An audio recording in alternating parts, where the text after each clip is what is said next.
ছাত্র জনতার যে অভ্যুত্থান সংগঠিত হয়েছিল, আপনারা জানেন সেই অভ্যুত্থানে সুস্পষ্টভাবে দুটো কথা এসেছিল।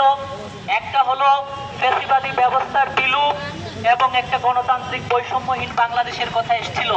বন্ধুগণ, আমরা দেখেছি গত 17 বছরে আওয়ামী লীগ সরকার গোটা দেশের মানুষকে নিষ্ক্রিয় করে রেখেছিল।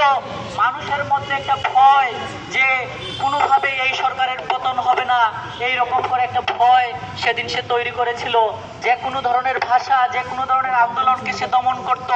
তার প্রতিবাদে ছাত্ররা যখন রাস্তায় নেমে আসলো এবং ছাত্র জনতার অভ্যুত্থান সেই যে নীরবতার কফিনে যে শেষ পেরেক মেরে দেওয়ার যে চেষ্টা, তাকে ভেঙে খান খান করে দিল।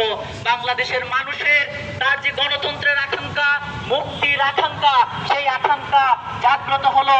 বন্ধুগণ, সেদিন আমরা দেখলাম মানুষ স্লোগান তুলল যে নীরবতা ফ্যাসিস্টদের ভাষা বলে, তার বিরুদ্ধে দাঁড়িয়ে সেদিন মানুষ রক্ত দিয়েছে। আমরা দেখেছি সেদিন ছাত্ররা বলেছে যে আমাদের পিছনে পুলিশ, সামনে মুক্তির লড়াই, প্রয়োজনে আমি মৃত্যুর সম্মানের সাথে মৃত্যুকে গ্রহণ করব। এই যে জুলাই অভ্যুত্থানে মৃত্যুকে গ্রহণ করার যে আকুতি, সেই আকুতি এসেছিল এবং তার মধ্য দিয়ে এই জুলাই অভ্যুত্থান সংগঠিত হয়।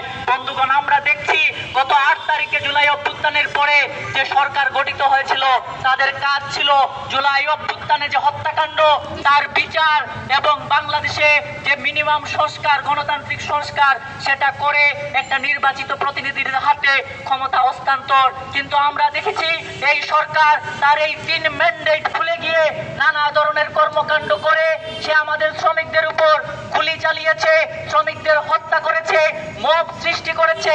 আজকে কিংস পার্টির নামে সে এক ধরনের কিংস পার্টি তৈরি করে আজকে বাংলাদেশে মবের রাজত্ব কায়েম করেছে। ফলে একদিকে আমরা সেদিন বলেছিলাম জুলাই অভ্যুত্থানের মধ্য দিয়ে ফ্যাসিস্ট শাসন পিছু হটেছে, পরাস্ত হয়নি। আমরা দেখছি গত 1 বছরে এই ফ্যাসিস্ট শাসনকে ভিত্তি করে নতুন করে ফ্যাসিবাদের বয়ান উৎপাদনের চেষ্টা হচ্ছে। আজকে বাংলাদেশের স্বাধীনতার যে ঘোষণা, স্বাধীনতার যে লক্ষ্য, সেটা থেকে বাংলাদেশকে অন্য পথে নিয়ে যাওয়ার চেষ্টা হচ্ছে। বন্ধুগণ, আমরা এর বিরুদ্ধে জনগণকে ঐক্যবদ্ধ হওয়া এবং জুলাই অভ্যুত্থানের যে চেতনা, জনগণের যে জাগরণ, জনগণের লড়াইয়ের চেতনাকে ধারণ করে সমস্ত ধরনের স্বৈর শাসন, নব যে ফ্যাসিবাদ, তার বিরুদ্ধে লড়াই করে উঠবে।